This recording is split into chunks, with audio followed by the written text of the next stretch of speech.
専修大学4年生である韮塚昭夫さんは、埼玉県の鳩一家に生まれ、幼き頃からレース鳩に慣れ親しんでいた。小学生の時、父や兄と共に、初めて鳩レースに参加したところ、なんと、いきなり全国優勝を獲得してしまう。その後、鳩レースにのめり込んだ彼は、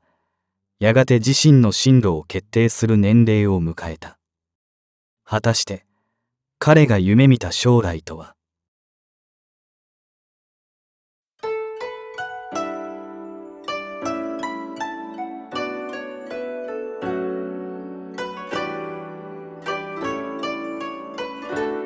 鳩レース。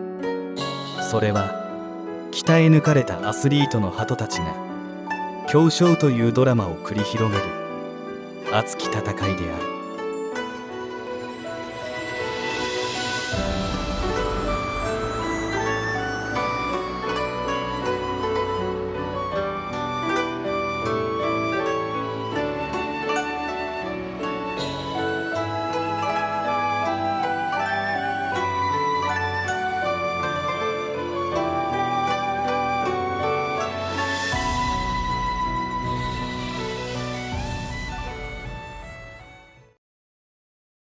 専修大学の馬術部に所属する韮塚昭夫さんは、レース鳩と鳩レースを愛する愛弓家である。愛弓一家に生まれ、家族の中でもレース鳩の作出に最も熱心だった昭夫さんは、子供の頃から毎日のように祖父のもとへ教えを請いに行っていたという。そして、初めて挑戦した鳩レース、日本鳩レース協会の八里国際委託厩舎シリーズで、韮塚家はなんと全国優勝を獲得してしまう。以来、ファミリーは毎年、日本鳩レース協会の国際委託厩舎レースへレーサーを委託するようになり、次々と好成績を収めていくのである。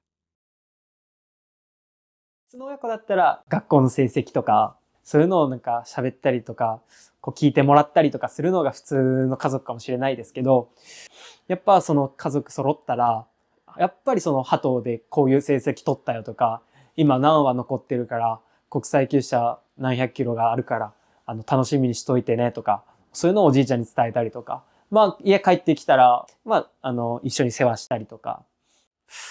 一言で言うなら鳩仲間ですよね。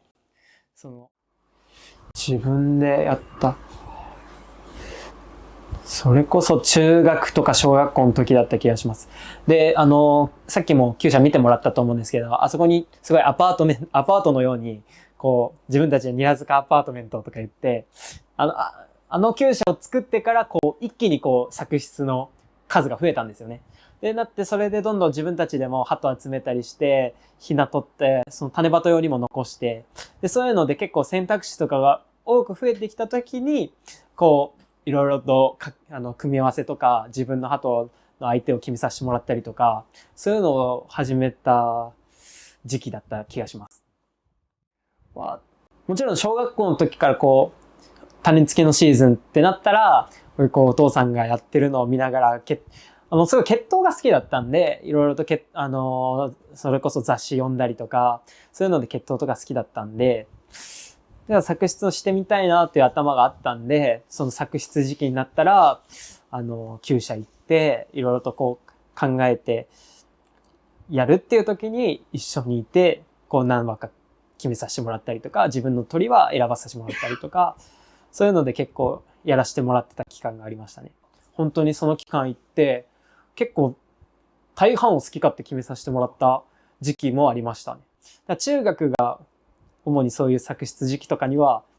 特に関わってたんじゃないかなって。部活動は、中学の時とかはバスケ部とかだったんですけど、高校はバレー部で、バレー部はもう真面目に行ってたんで、作出の時だけ休ませてもらってみたいな。1日2日休ませてもらって、その時に考えさせてもらってとか。いや、もちろん血統ですね。正直、やっぱ国際厩舎って正直、で、どんな鳥になるかとかって想像はしますけど、想像つかないのが事実で。っていうよりかは、やっぱりその、流行りの血統とかも、当時は結構僕はあったと思ってて、でそういうのになるべく近くなるようにとか、そういう血統を入れたいとか、鳩を飼うっていうのを、飼うってその購買、そういう飼うっていう楽しさもありましたね。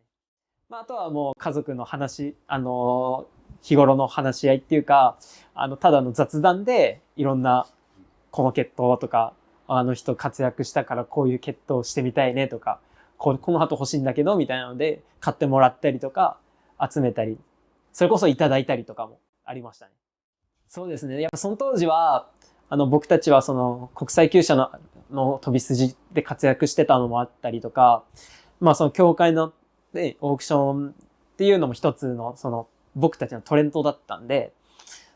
そういうのでやっぱ欲しい鳩もいましたし、買えなかった鳥もいますし、そういうのがやっぱ一つの楽しみでしたよね。うちにいなくて、本当に欲しかったなって思う鳥は、中村圭一さんの K-HOPE。あれが僕は欲しかったんですけど、で、やっぱすごい活躍もされてたんで、すごい欲しかった記憶がありますね。長距離勝ちたかったんで、あの時のその中村圭一さんはすごい活躍で、あの鳥は欲しいな、みたいな。そういう頭がすごいありましたね。わかりました。買えませんでした。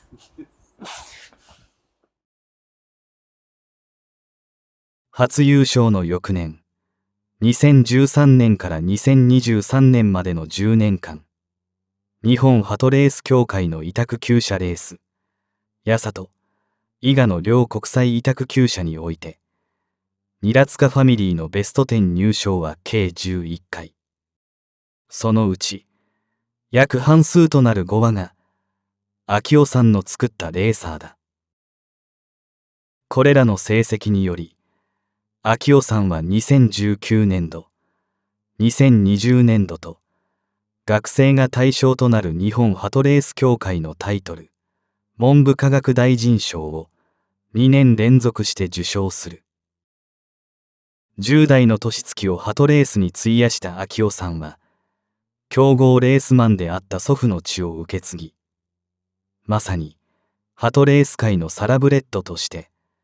名を馳せたのである。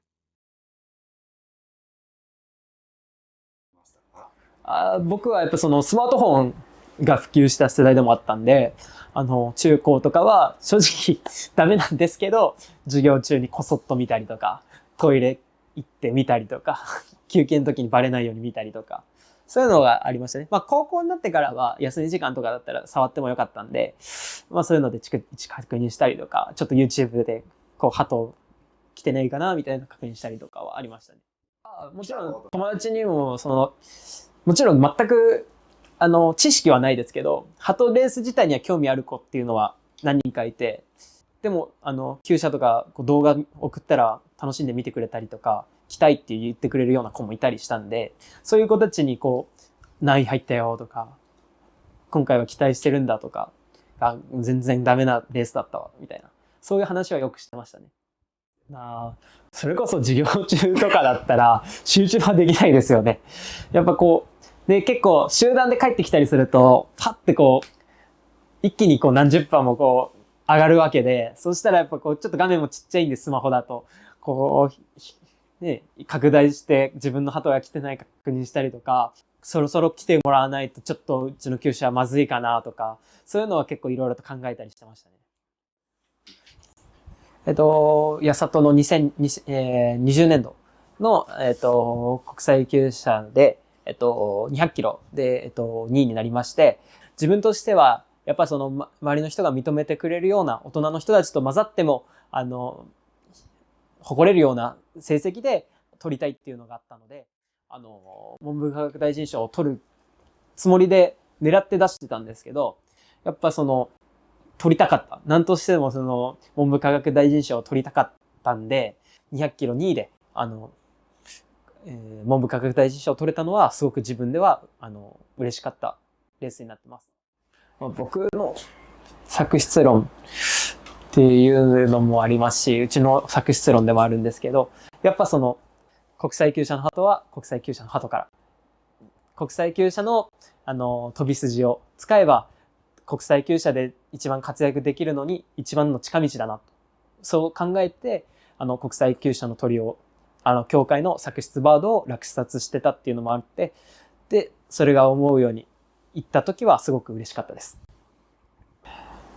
なるべくめちゃくちゃ大きい鳥っていうのはあんま作りたくないなっていうのが頭にあって、あんますごい大きな鳥っていうのは、あんま活躍、国際厩舎ではできないイメージが自分の中ではあるんで、正直自分の中では一番大きな鳥っていうよりかは、こう小さくてシャープな鳥っていうのはすごい目指してるものがありますね。どちらも狙ってるっていうのが事実なんですけど、自分としてはやっぱアベレージで帰ってくる鳥っていうのは一番価値があるんじゃないのかなって。アベレージ、やっぱ常に速い、常に結果を出すっていう鳥は本当にすごい一番優秀な鳩であると思ってるんで、やっぱアベレージを狙ってる、今はアベレージ賞、要はエースビジョン。エースビジョンです。はい、作りたいっていう頭はあります。どの展開でも帰ってきてくれるような鳥っていうのはすごく羨ましい。そういう鳥を作りたいなとは思ってます。わかりました。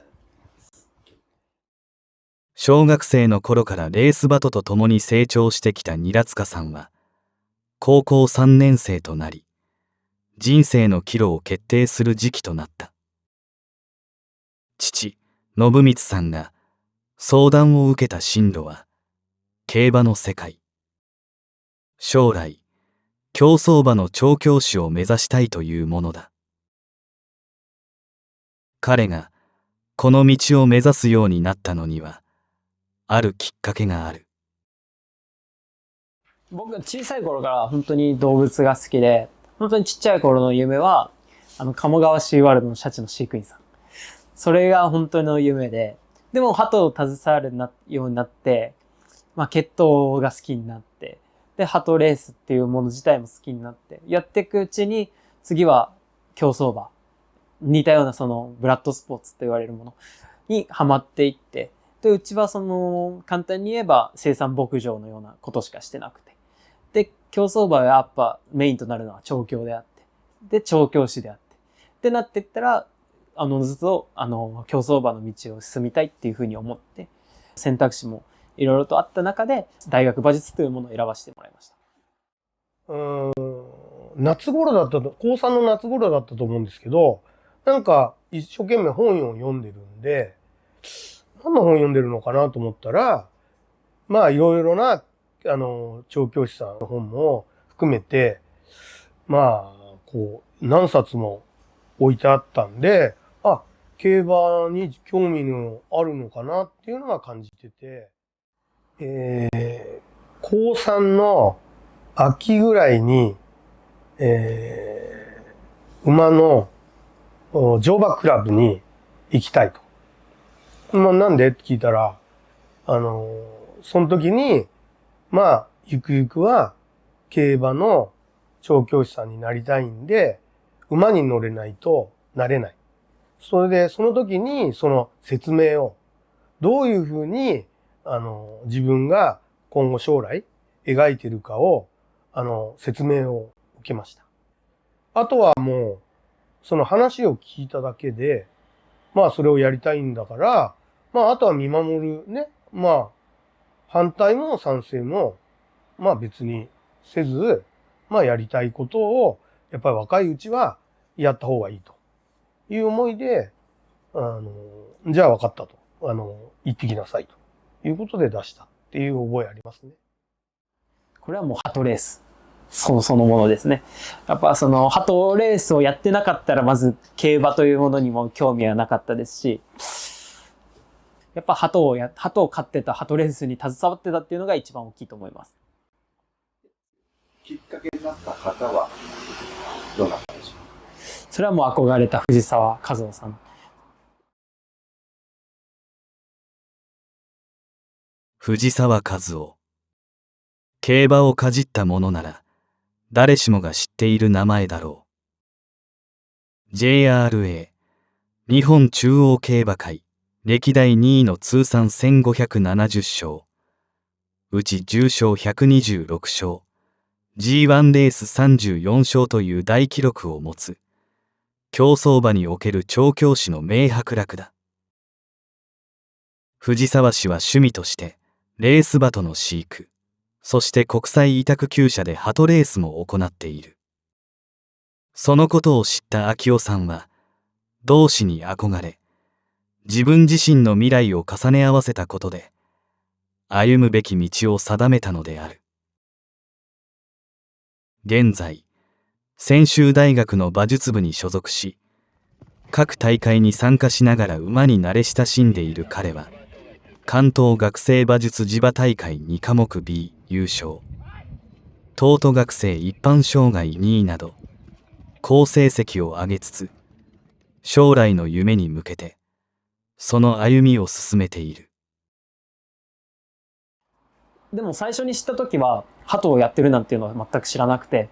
でもその鳩レースをやっていくうちに、他にもその委託してたりしていくうちに、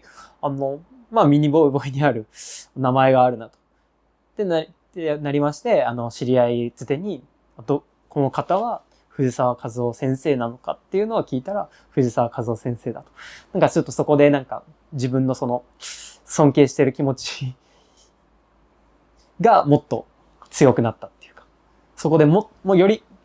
藤沢和夫先生を知りたくなったっていうのがあります。とても忙しい方だと思うんですよね。なのに、鳩をずっと続けてこられたっていう、そういう、なんか、すごい、愛嬌家なんだろうなっていう思いもあるんですけど、すごい、動物が本当に好きで、馬も鳩も好きで、忙しいながらも本当に鳩を飼い続けて、そういうところにすごく尊敬しますし、藤沢和夫先生はすごく自分の憧れです。鳩レース界のサラブレッドである韮塚さんは、まるで生きの良い若駒のように、競走馬の世界へ足を踏み入れようとしている。その人生の道しるべとなったのが、競馬界のレジェンド、藤沢和夫さんだ。では、そのレジェンドは、一体どのような人生を歩んできたのだろうか。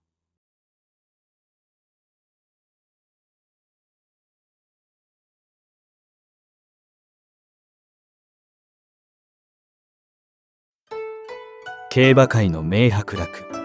藤沢和夫氏。競走馬の調教師として全国に名を轟かせてきた彼だが、若かりし日には人生の岐路に悩んだ経験を持つという。競馬界で数々の金字塔を打ち立ててきた彼が、子供の頃に憧れたもう一つのブラッドスポーツとは。次回、